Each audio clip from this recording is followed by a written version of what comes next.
It had been over a year since my wife began her affair with Lucas Barnes. I couldn't quite understand why I let it drag on for so long. Maybe I was just too comfortable to confront it. Once I caught wind of what was happening, I found myself strangely indifferent. I just waited, knowing that one day she'd serve me with divorce papers. I hadn't made any preparations beyond mentally accepting the inevitable. I was resigned to the idea that she'd take half of everything we had accumulated together. She could have the house and furniture. Their appraised value was less than the mortgage anyway. We had saved just enough money to cover 4 years of college for our daughter, Sandra. In 3 more years, I'd have vested rights with the company, and she'd probably want a piece of that. Penny was discreet about her affair, thankfully. The main issue was that Barnes worked in the same company as I did, albeit in a different department and a higher pay grade. He was single and fairly attractive, but his arrogant attitude rubbed me the wrong way. Luckily, I could easily avoid him at work, except for the occasional company social affair. Things escalated quickly.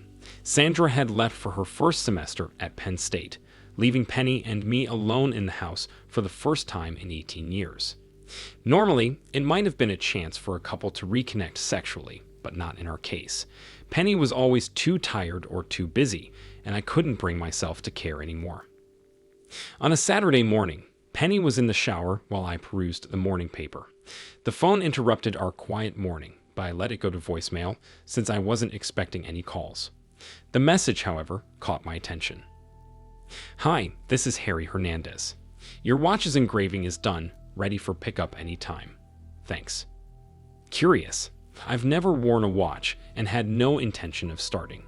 Penny had no reason for an engraved watch either. She used her phone to check the time. Yet something nudged me to investigate. I rarely snooped through Penny's belongings, but today was different. Inside her purse, I found the receipt from the jewelry store. It detailed a Tag Heuer Carrera wristwatch with a black alligator band engraved with "Forever," Penny for $3,900 paid in full. I replaced the receipt and grabbed a cold beer, mulling over the situation. It was crystal clear the watch wasn't meant for me. Penny walked into the living room just as I headed outside to mow the lawn. The grass took twice as long to trim, giving me plenty of time to contemplate. After lunch, Penny mentioned she'd be staying the night at her sister's house in Frackville. Unbeknownst to her, a big smile spread across my face. With the evening free, I finally tackled the task I'd procrastinated on for a whole year. I kicked myself for waiting until the last minute, but was relieved to have made the decision at last. She returned home around lunchtime on Sunday. We were civil, but conversation was sparse. It felt like the longest Sunday of my life. That night, I ended up sleeping on the couch. Monday morning at work started off smoothly until Lucas began flaunting his new watch to everyone. I had resigned myself to endure it until he shot me a smirk. Until then, he'd been low-key about the affair, but now he was practically gloating. Big mistake. Without hesitation, I took a week's vacation and informed HR that I was open to a transfer to the Baltimore office. Despite declining it previously due to Penny and Sandra's reluctance to move, this time I accepted. The new position came with a promotion and a salary increase. The remainder of the day was spent at the bank and with my lawyer. I put together an offer for Penny, offering her everything but without alimony or a share of my pending pension. All she had to do was accept prepayment of Sandra's tuition, as college costs were exorbitant, leaving little in savings. When my wife wasn't home, I moved all my things into a small efficiency apartment near work. On Tuesday, I rested. The divorce papers reached Penny on Wednesday. She called me. "Thomas, do you want to explain this? Do you want to discuss anything?" she asked. "No," I replied. "Why should I sign these papers?" "Penny, it's long overdue, and you know it. Signing the papers will just make everything right. I'm the one getting the short end of the stick. You lose nothing and gain everything. You're offering no support. I gave you 20 years, and you offer nothing. If I included alimony, it would only be until you remarried. Seemed to me that it would be a waste of time. As it is, everything will be over in 90 days. If you want to change things, I can guarantee that it will take over a year. I just want to move on. I understand that you're actually moving.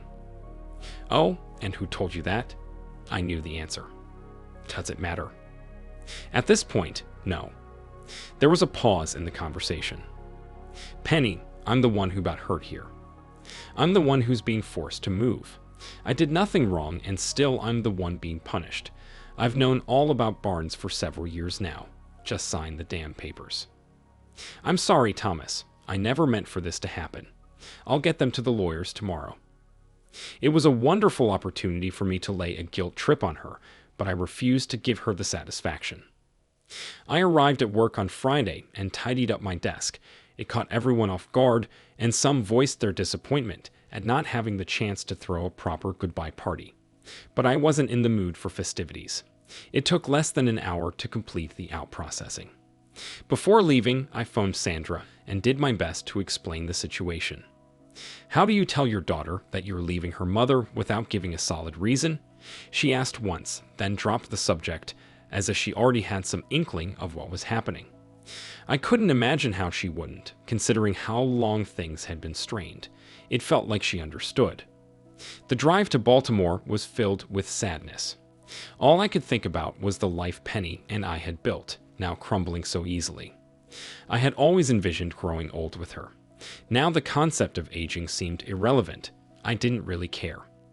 Penny never apologized or even acknowledged her actions. We skirted around the issue, both knowing what was happening, but neither of us willing to confront it. It's enough to drive a person mad. I turned on the radio. Who on earth is Lady Gaga? The new job was a breeze, to say the least. I was clearly overqualified, which made my team feel at ease with my competence and confidence. It seemed like a promising move. I stayed in touch with Sandra, who shared whatever information she had about her mother. Lucas had moved in with Penny into our house just a week after I left, and Sandra wasn't thrilled about it. I couldn't blame her. Penny had agreed to all the terms of the divorce without even getting her own lawyer. Everything was proceeding smoothly according to schedule, and all I had to do now was wait. As the divorce approached its final stages, leaving only 3 weeks until it would be finalized, I decided to take a 10-day Caribbean cruise. I wasn't fond of cruises, but this one was necessary. The weekend before my departure, I caught up with some old friends from home in Atlantic City. I treated them to good wine, dining, and entertainment. It was great to reconnect with old friends. The 10 days at sea felt long. I couldn't decide what I disliked more, the food or the other guests. At times, it seemed like I was being pursued by at least 3 single women, though I wasn't entirely sure if they were single. I made the most of the ports of call to break up the monotony. When I arrived home, I was greeted by unexpected guests, Baltimore detectives, brought in at the request of the Pennsylvania State Police. They came with grave news.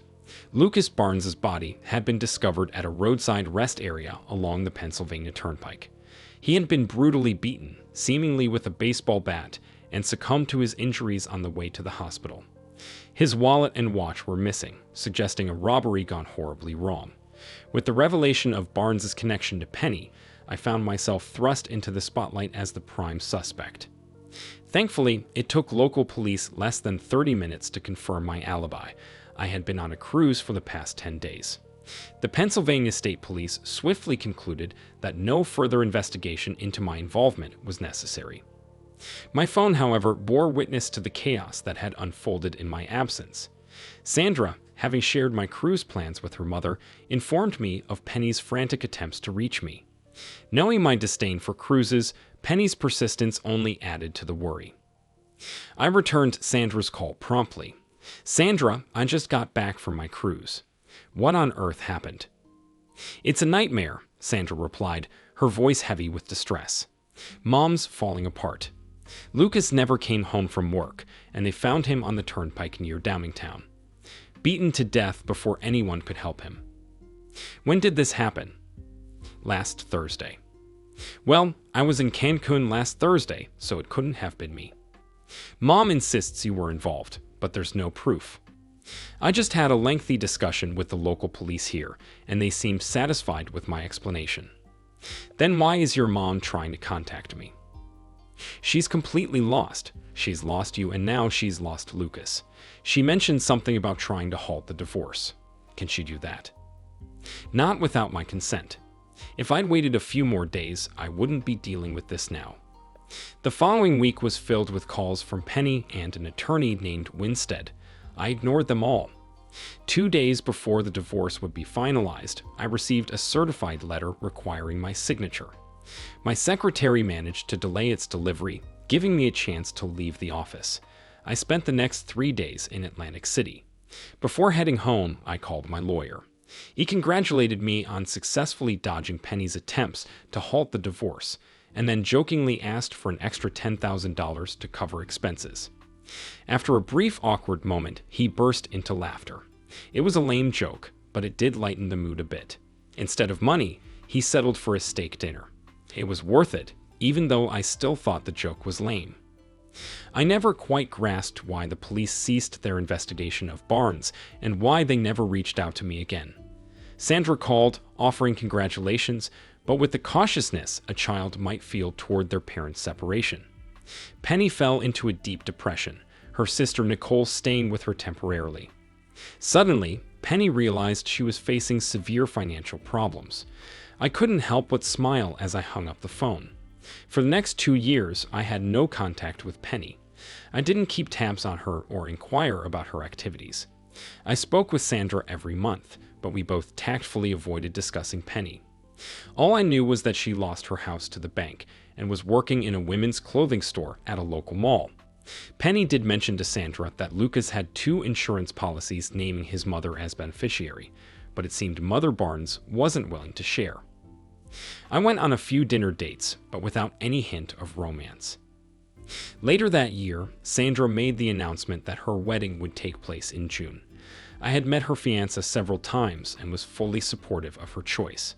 The wedding was planned for Harrisburg, his hometown, and naturally, Dad was covering most of the expenses. I was more than happy to assist in any way I could. Since the groom had a larger family, it made sense that they would have more guests. I agreed to give away the bride, on the condition that Sandra ensured I wouldn't have to interact with Penny in any way. She reluctantly agreed. I didn't want any drama at my daughter's wedding, but I knew that being around Penny would increase the likelihood of it. Besides getting fitted for a tuxedo, there was one more thing I had to do to prepare for the wedding. I was feeling mischievous, or should I say, my mischievous side got the better of me. The wedding day was beautiful, as they always are. Sandra kept her promise. The arrangements were made so that Penny and I could avoid each other without being too obvious. While I sat alone, Penny was accompanied by a well-dressed man who looked to be around 50. I never did find out their relationship. He could have been a colleague, a neighbor, or her new boyfriend. I didn't really care. At the reception, Penny and her companion were seated at the far left of the head table, while I was at the far right. I patiently waited for the moment to offer the father of the bride toast. As I stood up to speak, I crossed my fingers. It was a silly little prank, but I wanted it to go off as planned. I'm right-handed, but today I found myself holding the glass in my left hand. The words I spoke were inconsequential. It was my gesture that mattered. As I raised my left arm, my tuxedo sleeve slipped down, revealing a stunning Ted Heuer wristwatch with a black alligator band.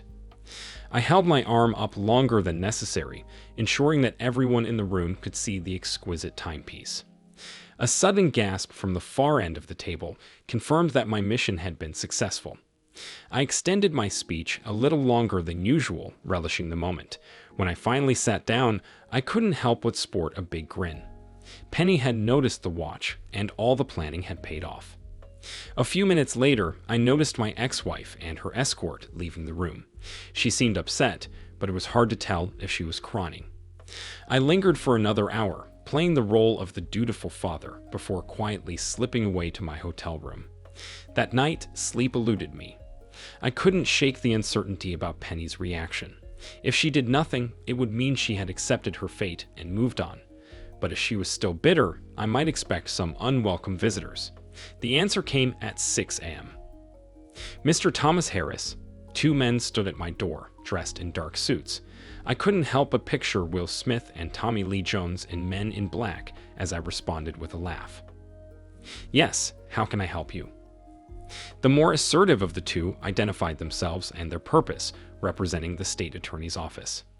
I couldn't help but wonder who had pulled them out of bed so early. I motioned for them to take a seat as I quickly put on my pants. I had been expecting them, and I should have been dressed before they arrived. In the hotel room, with only 2 chairs available, I settled onto the unmade bed deliberately, taking more time than necessary to find comfort. "What can I help you with, gentlemen?" I asked as they entered. "You're Thomas Harris, who attended the Stuart Harris wedding yesterday," one of them inquired. "Indeed. Sandra Harris, now Stuart, is my daughter," I confirmed. "We got a call about you wearing an expensive Tag Heuer watch during the reception," the other one stated. I reached for the oversized timepiece on the nightstand. "Yes, I was wearing this watch. Do you like it?" "That's not important, Mr. Harris. What we want to know is where you got the watch," the first one said. "Why?" I challenged. "Can you just answer the question?" the second one pressed. "No, you tell me why you want to know where I got it and who told you I had it, and then I'll answer," I countered. "Mr. Harris, we're trying to make this easy. Could you just answer the question?" the first one insisted. "Fine, I got the watch on eBay. Now tell me why you want to know," I relented. "A watch identical to the one you're holding was found on a man killed in Downingtown 3 years ago," the second one explained. "I'm sure there are plenty of watches like this one. Can you be more specific?" I challenged further. They seemed uneasy. I sensed they were considering dragging me off to some government building to continue the conversation. "Mr. Harris, are you acquainted with a man named Lucas Barnes?" "Of course I am. I used to work with him. He's the one who had an affair with my wife, which ultimately led to our divorce. Mr. Barnes owned a watch exactly like this one when he was killed." "How do you know that?" My 2 visitors remained silent. "Was the watch found on him when he died?" Both shook their heads no simultaneously. "Do you think this could be his watch?" They were supposed to be leading this informal interrogation, but it seemed they were losing control. "Who told you this was Lucas Barnes's watch?" "Your wife, Mr. Harris." She identified it. "And how did she know it was his?" There was a moment of hesitation. "She said she bought it for him." "Perhaps you should speak to her?" No response. "That's it? Is that all you have?" "There's an engraving on the back of the watch that confirms her claim." "Can she prove she bought this watch?" "She has a receipt." "Damn, I have a receipt too. Let me show you." They sat in silence as I retrieved a folded paper from my wallet and handed it over. The lead guy glanced between the paper and me. "This is from eBay. It says here you bought the watch for $49. "Yeah, but I had to pay $5 for shipping." "You got a Tag Heuer watch on eBay for $49? "Not exactly. Take a closer look at the description." Both of them scrutinized the description, unaware of the wide grin on my face. "It says Tag Heuer, not Tag Heuer." "Look at the watch face." The second suit examined it closely as I held it out. He turned to his partner. "It says Tag Heuer. Gentlemen, did my wife buy a Tag Heuer watch for Mr. Barnes or a Tag Heuer watch for him?" Frustration clouded their faces. Things weren't going as planned. "Can we see the back of the watch, Mr. Harris?" "You want to check the engraving?" "Yes, if you don't mind." "Not at all." Handing them the watch, I watched as they inspected it. I had made my point. As I put on my shirt, they stood to leave. "Sorry for the inconvenience, Mr. Harris. Have a safe trip home." After they left, I shut the door and glanced at my watch. I was pleased I had opted for the extra $20 to get it engraved. Flipping it over, I chuckled at the old English script. Eat shit and die. Sure, they could have easily checked the serial number, but where's the fun in that? Driving back to Baltimore, I knew my wife was still resentful of how I handled things. I couldn't entirely blame her, but I had hoped for some remorse on her part. It stung that she was still out to hurt me or seek revenge. After all, she was the one who cheated, not me. Maybe it was time for me to level the playing field. I tossed the Tag Heuer watch out of the car window and reached into the glove compartment. Just by the touch, I could tell the difference. Before putting on the real deal, I read the inscription for the umpteenth time. Forever Penny. I hated wearing watches, but maybe I could get used to this one. I'm going to make it through, just like old Blue Eyes said. Thank you for watching this video to the end. If you liked it, please like it and subscribe to the channel. See you soon.